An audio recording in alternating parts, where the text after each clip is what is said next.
So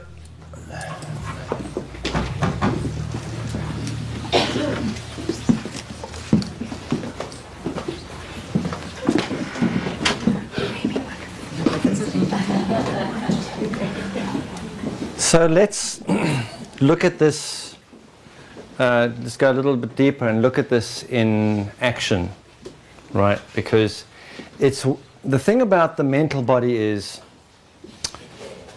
unless you give the mental body an experience, the part of you that's gone mental completely, unless you give yourself an experience of what is true. What is true is that the causal point of the quality of your experience is related to your emotional condition. It actually doesn't have anything to do with the person that's annoying you, although it's reflected off them. But unless you might get this work mentally, and that's one thing, you might understand, okay, but unless you apply this and enter the experience and see the consequence of emotional work, of being with your emotional condition without placing a condition on it, unless you apply it, the mental body will keep asking questions and going, but what if I'm born with one leg? And what if I was adopted? And what if, right? And what about karma? And what about reincarnation? And what about, right? It'll just keep asking questions and questions and questions. Because it cannot comprehend the power of being. It has no point of reference for it. So it's really important that you enter this work experientially on some level. That's why I put a procedure. And the procedure enables you do the procedure, you're going to see something about something. You're not going to get what you need and want, but you are going to start receiving what you require, which at first might be a bit disturbing. Because we don't really, what we require is an awareness of our fear, anger and grief. What we need and want is to feel good. So I come to this work because I want to feel good, and I get emails going, I'm on session 3 and I feel horrible. I go, great, you must be doing something right. Okay. So it's very important to enter an experience so that you have experiential evidence of this predicament that we are in currently as human beings, right? And that our next level of evolution is emotional. We've done the physical thing, and we've impacted this world physically. There's no denial about that. Even to our detriment, we've impacted physically. We've done the mental thing. We've gone completely mental. Now it's time to, you see what we're doing as a species evolves, it moves backwards along this pathway of awareness towards a realization of the vibrational. That's what evolution is. So first of all, you have the example of the cave people, right? Running around with, fire, food, sex. That's about it. Shelter, right? Very physical reality. Then suddenly tools. Apple Mac. Right? iPod. Aha, iPod. Oh, iPod, right? And eventually, what we want to get to is the I am. But we're working towards the I am. We first got to get the iPod, right? It's going to come. The I am is on its way. And then we enter emotional development. And once we enter emotional, once we mature our emotional capacity and develop felt perception, we're able to comprehend this by feeling it. Until we can feel it, it doesn't exist. And while it doesn't exist, we go that way to get something done, not that way. Right? So it's very important we give ourselves an experience of this. Because once the penny drops, we're free. Liberation is emotional. Liberation is emotional. Until we liberate our emotions, we are puppets. Because if someone knows how to press the right button, we pay attention. We do. It's like, you buy this and you'll have this feeling. You buy this car and you'll feel really sexy. Well, I'll buy that car. See if I can feel sexy for a while, right? That's what you know, the whole political thing that's going on in the moment in the country. If you see it from an emotional perspective, right? What is a political strategist? A political strategist is someone who tells the nominee which issues to bring up in which order. What issues you're going to talk about? What is it that I can use to trigger people's attention? If it's talking about some silly preacher, then we'll talk about that because that is going to get attention. That's going to press the right buttons. Everyone's going to go, pay attention, right? Because it's really about capturing the attention. It's not really about anything else. And the person that we like the most who makes us feel good, we like going to that person. And then maybe they don't feel, well, I want someone who feels strong, go to that person, right? Whoever presses the right buttons, if you can press the buttons, you get into the White House. You press the right buttons in the right order. That's how politics works. It's all about, it's how advertising works. It's all about manipulating the emotional component. But when we're looking that way, we don't see how deliberate it is. Liberation is emotional. Liberation is emotional. You will know when you are achieving emotional liberation. One of the barometers is you're channel surfing and you stop and you start laughing because you think you're watching Saturday Night Live and it turns out to be CNN.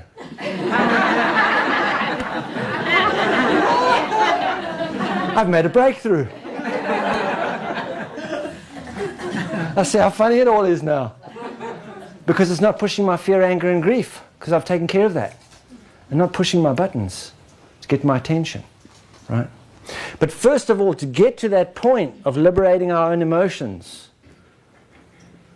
so that our buttons can't be, so we lose focus, we don't, right? To get to that point requires giving ourselves an experience. And we don't have to go to an ashram. We don't have to go to 7-day retreats, right? We have to meet it where the rubber hits the road.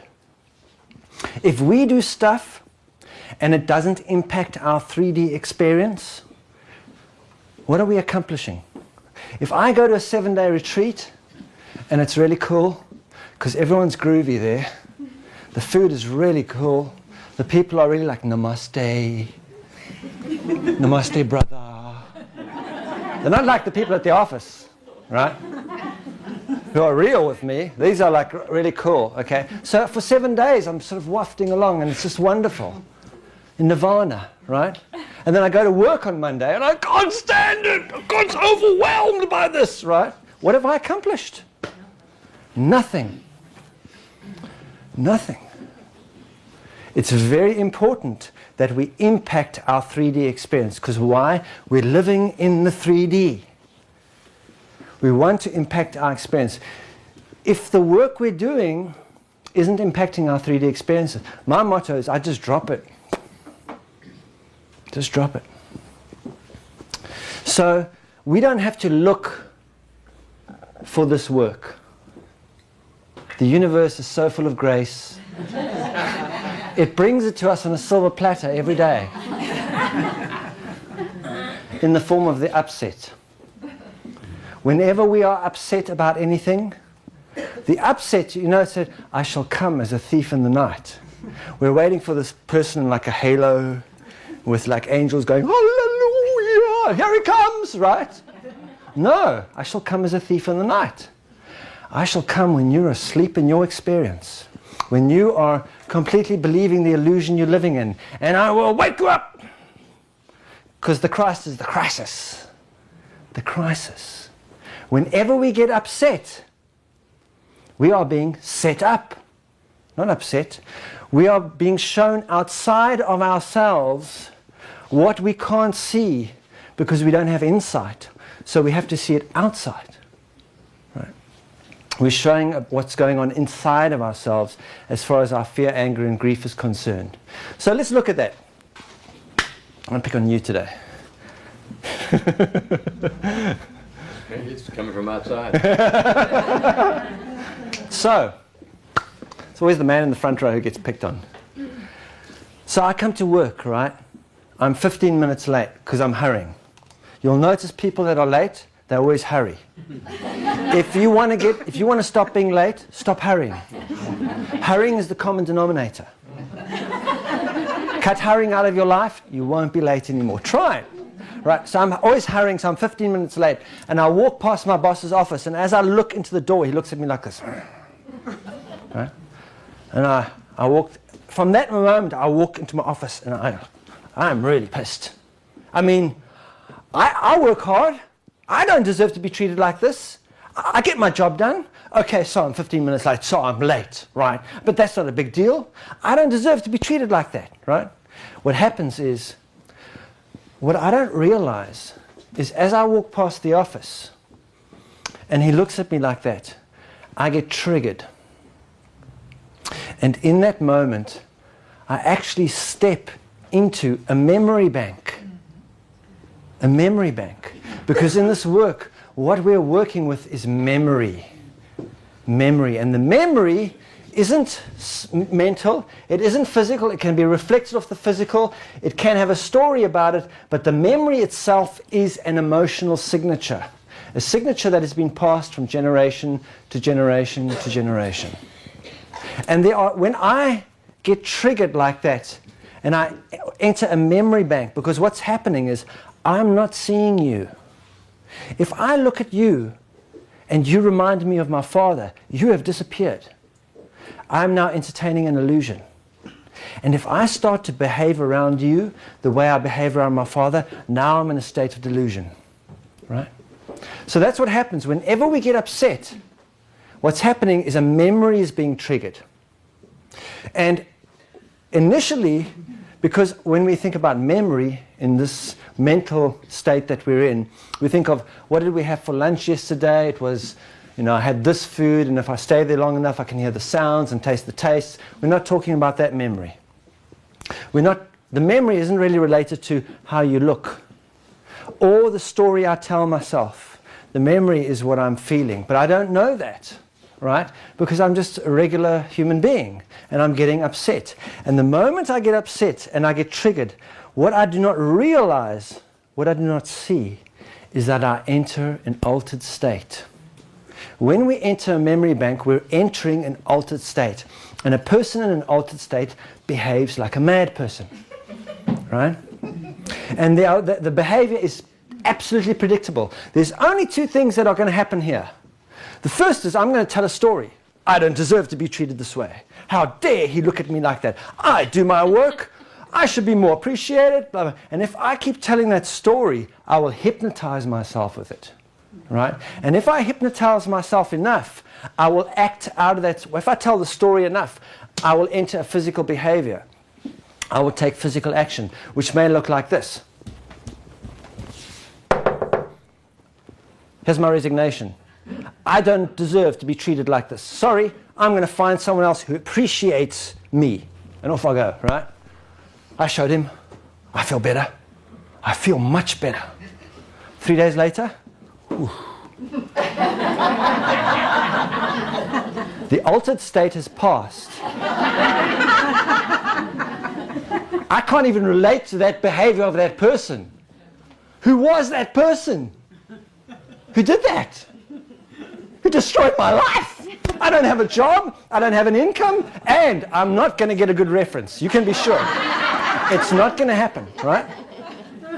So that's the one thing. I can behave physically. The other way is I can behave mentally, right? I go, oh, I don't deserve to be treated like this. I mean, I deserve better than this.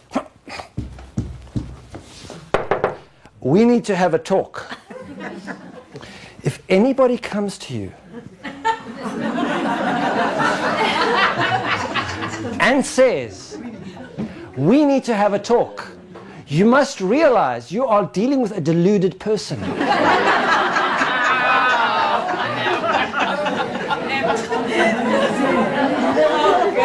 Do not join them in their delusion by trying to reason, because you will enter a state of delusion too. It will knock you into an altered state.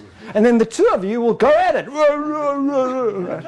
Until somebody wins and feels better. But nothing is accomplished.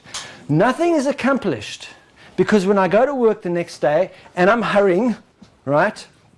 Because I'm driven by a charge in my life. Right? And I'm hurrying and he snarls at me again. I don't feel right. And if I do go to another job, I can have a completely different boss. And I'll be late for work, and I'll be hurrying, and I'll walk past the boss, and the boss will look at me in a way. Eventually, I'll be in the same boat.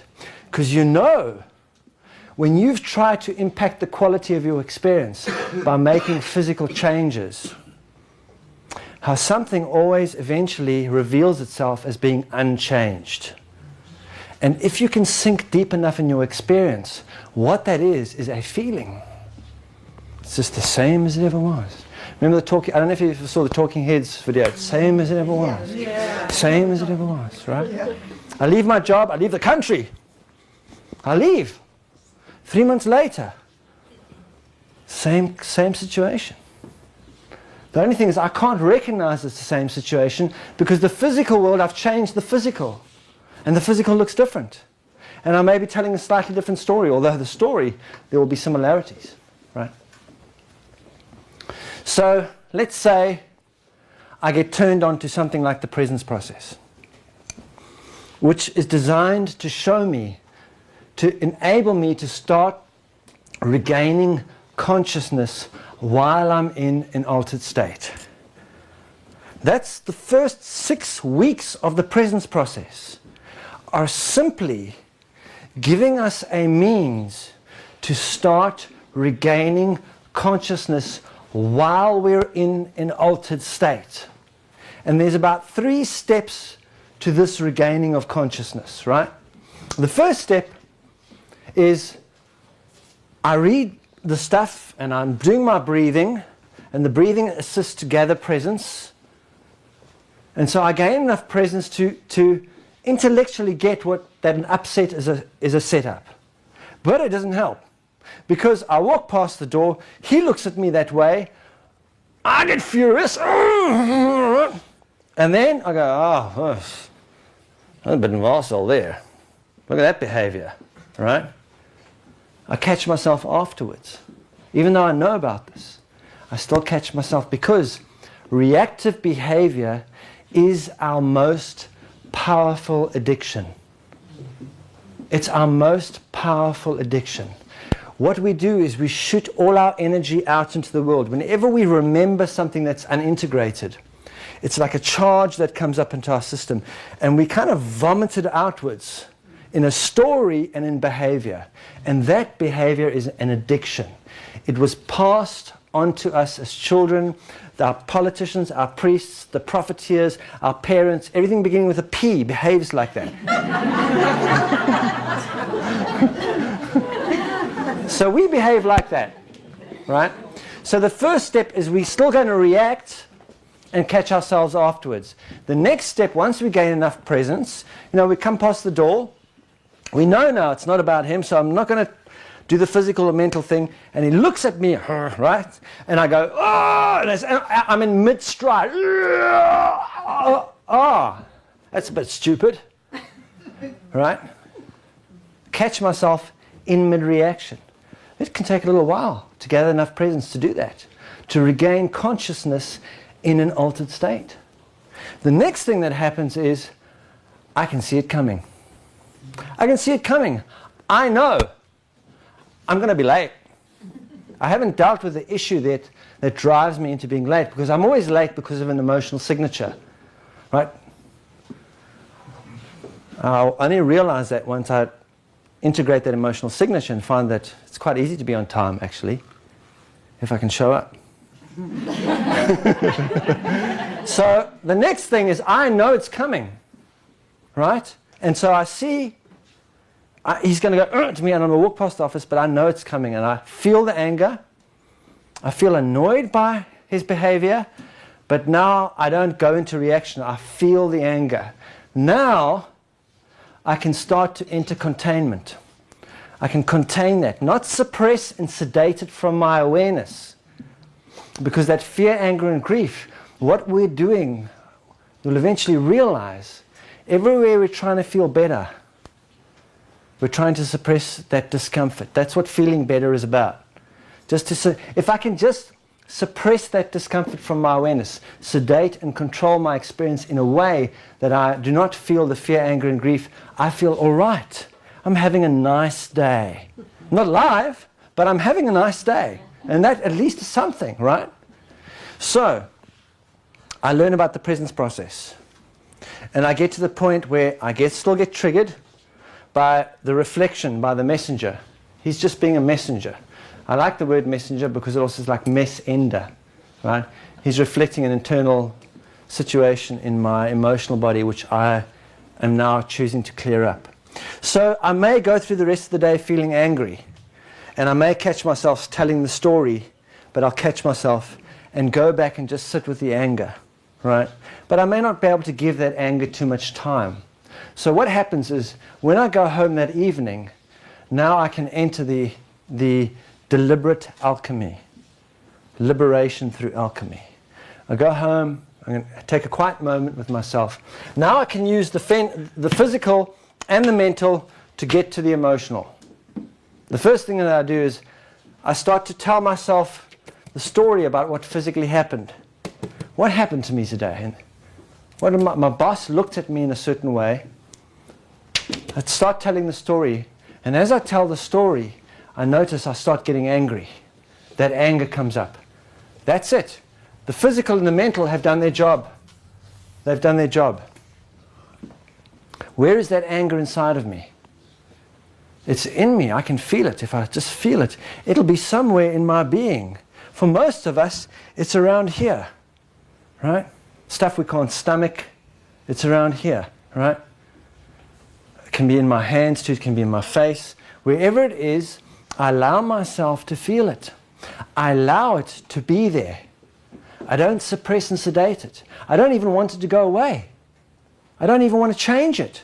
I don't want to turn it from black knotted barbed wire dripping with blood into angelic bubbles of light. Right? I don't want to do that. That's called interference. That's called messing with. That's like saying, here, have a sweet, go and play outside. Same behavior. Same behavior. I don't want to interfere with myself. I don't want to go into fear about what is going on with me. I don't want to mess with it. Compassion, this is where it's very important that alchemy is related to compassion, completely intimately related. Compassion isn't going around helping people so that I feel better.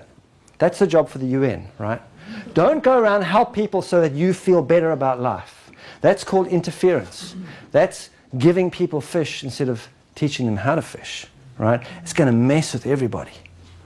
And then when we go around handing vices out to everybody, here, have some advice, here, have some advice, here, have some advice, right? We'll end up interfering, right? And really what's happening is we're uncomfortable and they're reflecting our fear, anger, and grief. And if I can stamp it out over here, I won't have to look at it, right? That's what being very helpful is about. Compassion is something different. Compassion is sitting with the child who's angry and saying, I will be with you while you're angry. You can come here and be here. It's like saying to my anger, come so that you can pass on. Come to me, come into my awareness, and I will be with you. I won't mess with you. I won't tell you that your experience is invalid. One of our greatest hurdles that we have in this world, which is given to us by our religions and our spiritual paths, is the invalidation of our experience. The invalidation of our experience. We're looking for that magical path, that if I can just get onto that magical thing that is the same for everybody else, but if I can just find it and get onto it, someone else can tell me what it is, and I can copy them and do it, everything will be fine, I'll feel better, right? And so we have religions that say, if you do all this sort of stuff, listen, your experience is invalid, you're a sinner. So your experience to start off with, from birth, invalid, right? You need to have another experience. And if you do these things, I promise you, you'll get there. One day, when you die, not now. Can't have it now. Right? But for the moment, you bring me money, do what I tell you, be nice to the people, we'll get there, right? Same with spiritual experiences. There's many spiritual paths that say to you, nirvana. You want nirvana? Sit in the corner and cross-legged for a long time. Long time, you get nirvana, right? Your experience not valid. But actually, our only salvation comes from validating the experience we're having in any moment. When I'm angry, it is valid.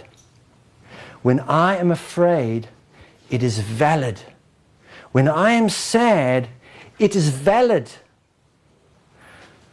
The thing is, there's a difference if I'm angry whether I react or respond to it.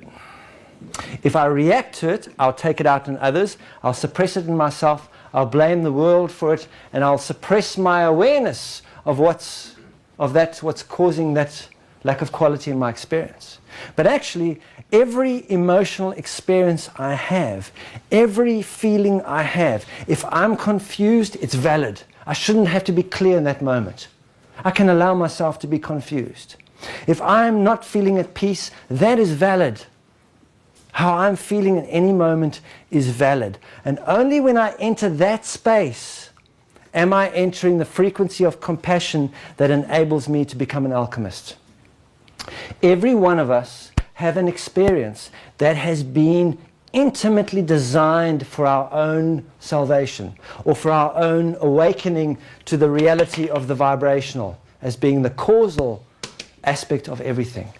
Every one of our experiences, as they are radiating into our lives, from the emotional signature outwards through our mental body into our physical circumstances, every one of our experiences is unique and uniquely tailored to us. And only when we go to our own experience, when my life, my experience is the light, my experience is the way, I only enter vibrational awareness through my experience.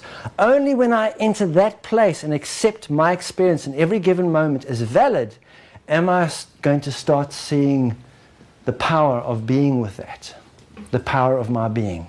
But while I believe I have to be having someone else's experience, and I can go to someone else and they can tell me what experience I'm supposed to be having, there's no movement. I'll be doing and going around and around in circles and nothing will be accomplished. So, my anger when I walk past the door and he looks at me that way, my anger is valid. What's not valid is to go and take it out on him. What's not valid is the story my anger tells, because my anger tells really good stories, right? What is valid is what I'm feeling. So I go home that night I take a moment and I sit down and I say, okay, let's take a look at what that was about. Let's be with that. Let's just be with that. We use the physical and the mental, tell the story in the physical event to bring up an awareness of the anger, and then I sit with the anger and I be with it. And I be with it. And it doesn't matter what happens from that point, because being with it has consequences.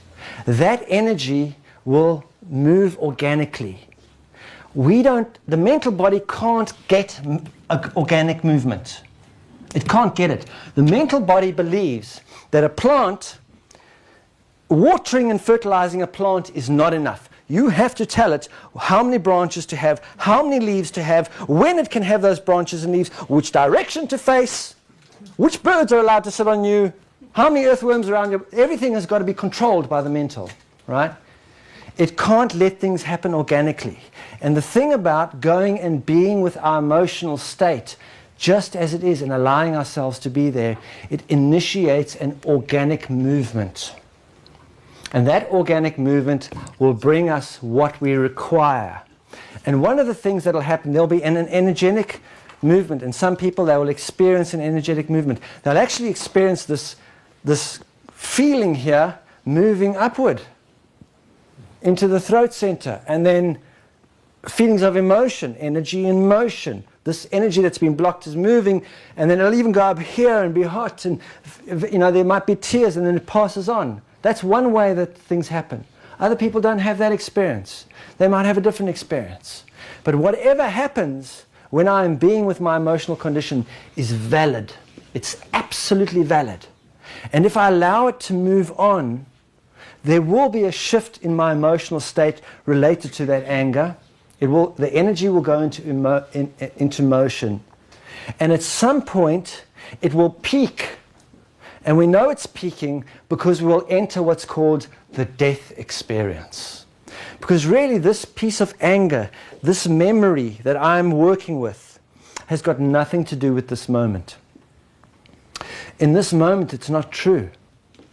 It has something to do with something unintegrated from so long time ago that I don't even know the start of it. And I've been letting it impact my day. I've been letting it impact my relationship here and my other relationships in the world. And so, as it comes up into my awareness, I have to die to it. Because it's not true. I have to die. And I will go through a death experience. And I will know I'm going through a death experience because as it's coming up, it'll come to a point where it becomes uncomfortable and I will start to say to myself, my mental body will show me I'm going through a death experience. My mental body will start saying, this is hopeless. Nothing ever works.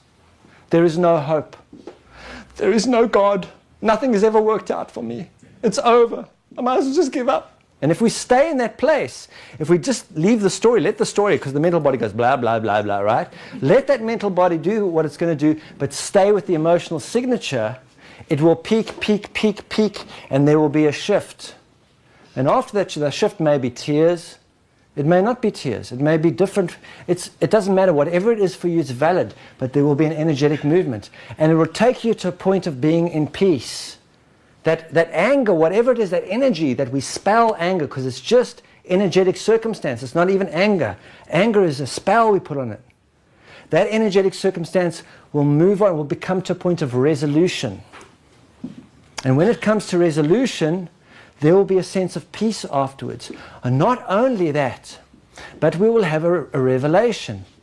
We will receive insight about what that was really about. Insight. And the insight comes from that part of our being which was shut down because we weren't allowing ourselves to feel it. That part of our feeling capacity will now awaken.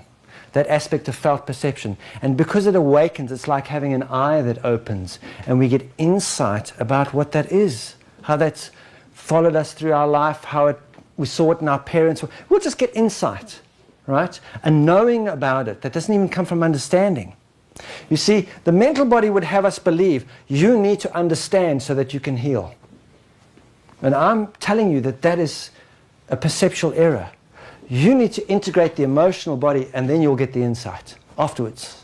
You will receive the insight. It comes free. It's an awakening from within, a knowing from within. So once that goes through for me, maybe I go to tears and then I have this sense of peace and I get, oh, I remember how that used to, I remember, like I had a school teacher like that too. And actually I married someone like that. And oh, you know what? My stepfather was like that.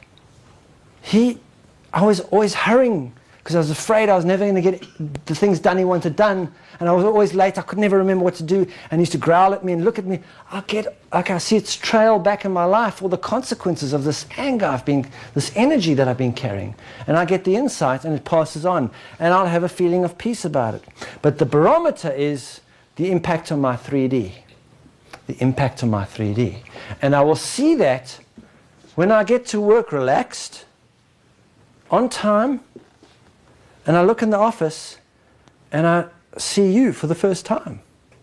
And because I've become more intimate with myself, because intimacy is intimacy, because I've become more intimate with myself, I naturally feel more intimate with you. So I kind of stop at the door, I go, hey, how's it going? How's it going? And you're going like, I'm not really having a good day. Oh, what's going on? I don't know, I've been battling with this constipation. And I will realize that behavior had nothing to do with me in the first place. I made it all up. Have you ever told that great story until you found out what was really going on and you go like, I'm the idiot. I sure told a good story, right? Because the mental body, especially anger, can tell good stories. Constipation, you know? And I'll go, because I've had some insight over my own constipation, right? And so I'll say, can't stop hating. You can't stop hating. Have you ever taken a look at your anger? Because if I can't stop hating, inside of me there's a part that is so much in hatred. It creates so much friction and heat. It dries out my stomach lining. I can't stomach to even look at that anger, and my stomach gets so dry. I can't even can't deal with my shit. I can't have a good bowel movement.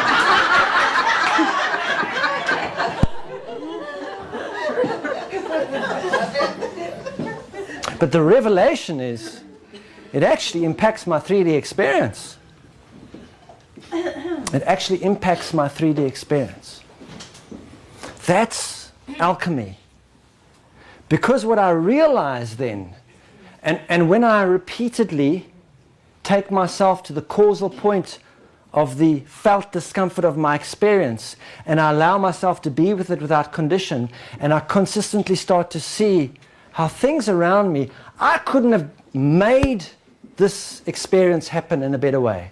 I couldn't have forced him to be more intimate with him. It happens naturally. And when I start to see that things start happening around, I required this in my life. I didn't know how much I required to be on a good relationship with this man that I see every day. I require that. It's not what I needed and wanted.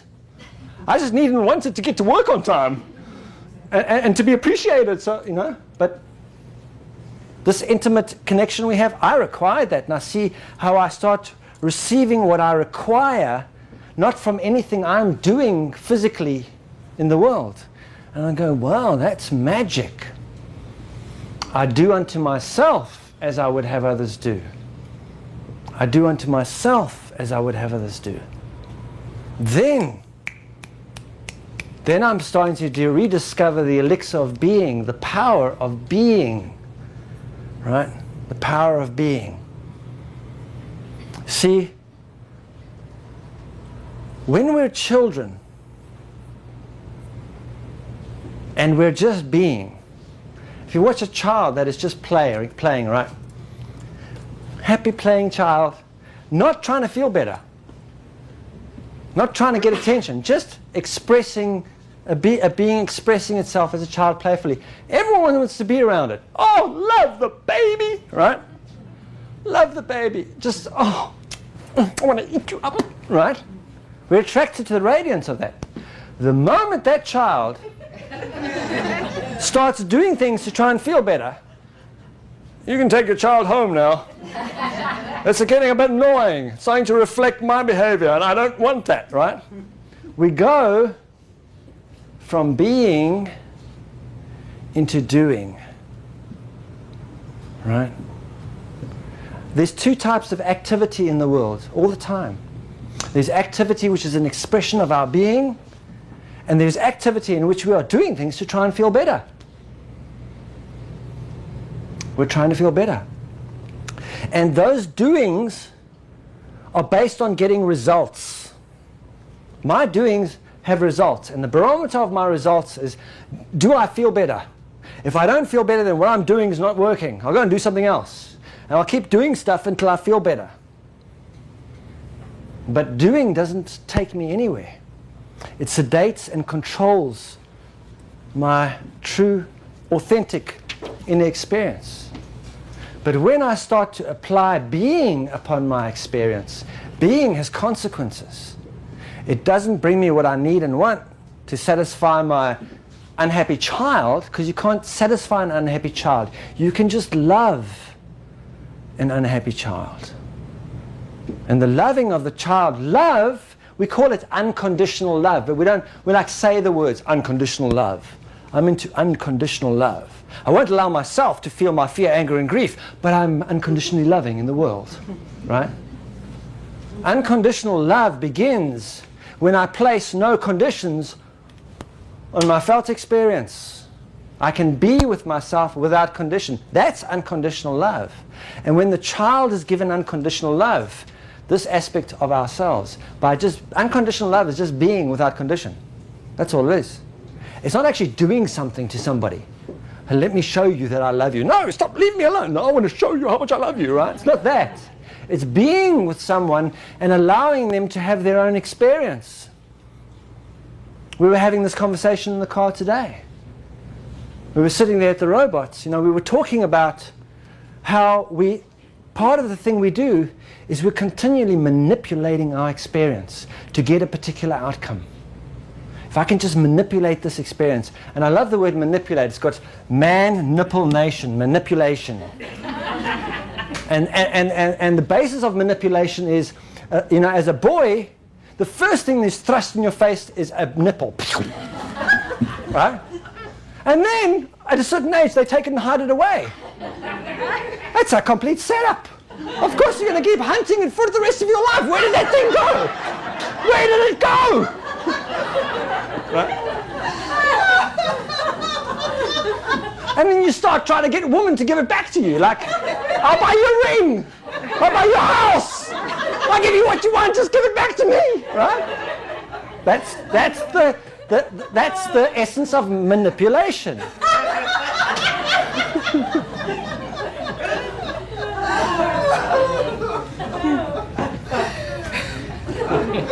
We're constantly manipulating our own experience, right? Trying to make a certain outcome, a destination. If I can just get this destination, I will feel better. And I will manipulate everyone to get it. I will get you to work harder. I'll get you to behave a certain way. I'll do this to you. I'll force you to do it. It's just so that I can feel better, right? Manipulation. And what that really is an externalization of my behavior towards my emotional body. I'm manipulating my emotional body. I'm trying to stop it from expressing its authentic condition, and I'm trying to force it to feel a certain way. I will not acknowledge the way it is. I will not allow it to be the way it is. I want it to feel good when I want it to feel good. All right? And that it becomes expressed in our behavior in the world. Unconditional love begins when I can be with the condition of this emotional body without placing any conditions on it.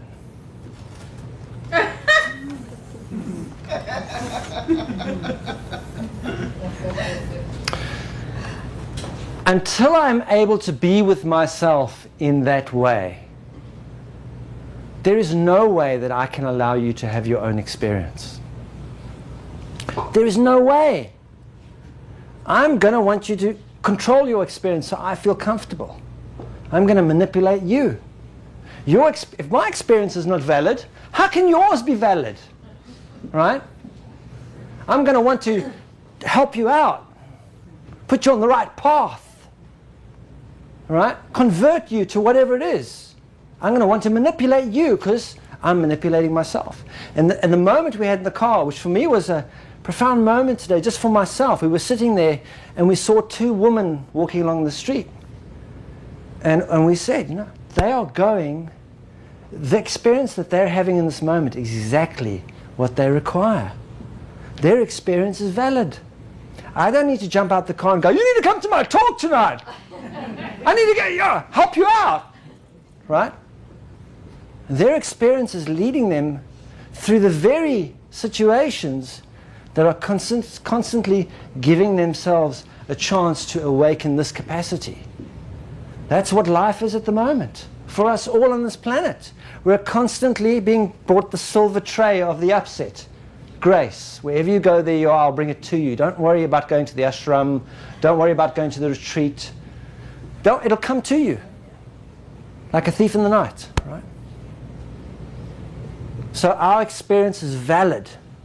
Everyone's experience is valid. But we can only know that to be true when we accept it within ourselves and perceive through experience the benefit of being with what is happening with us without placing conditions on it and seeing the consequence, until we can link up being without condition and consequence. Because only when we can link being without condition with consequence and see the consequences, we receive what we require, will we be less inclined to enter activity as a means to impact the causal experience, the quality of our experience. We'll be less inclined to do things to try and feel better. We'll go, okay, I'm feeling pretty yucky right now. What is that feeling? Where am I feeling? Let me be with that. Because my being is relevant. My being is absolutely relevant. In fact, I'm not a noun, I'm a verb. The good example of this is, the Buddhist disciple who goes to the Buddhist temple because he wants to be like Buddha. So he goes to the temple, right? And goes there and he sees the statue of Buddha, and Buddha's in a lotus position. So he goes, okay.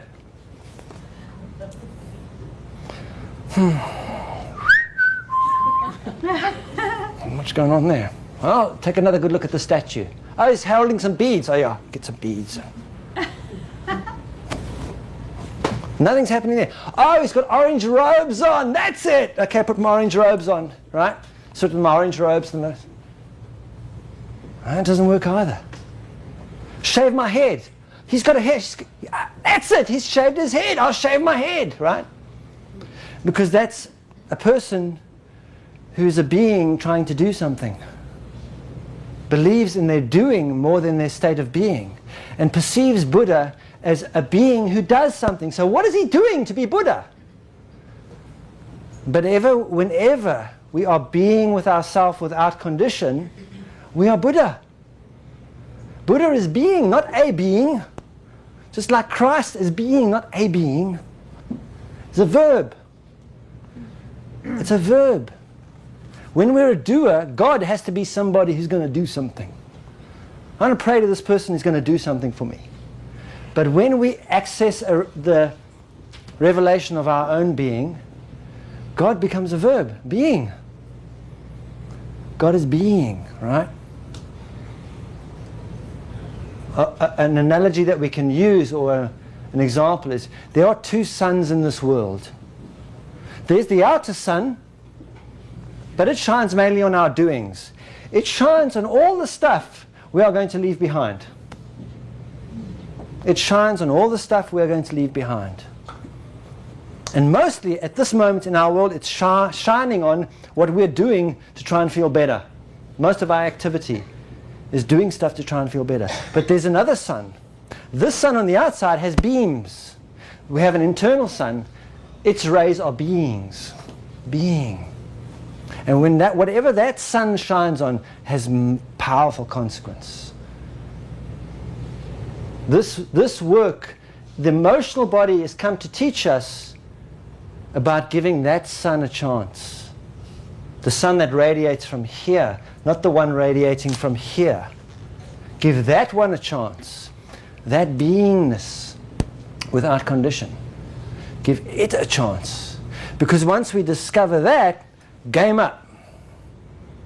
No more able to push buttons and behave unconsciously. It's over. Then you know where it is. You know what it is. And you know how to access it. And you don't have to go and look to anyone else to tell you anything.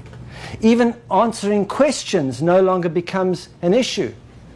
Because you can apply the same thing to a question. If you have a question that you sincerely want answered, then be with the question without condition. Don't worry about the answer.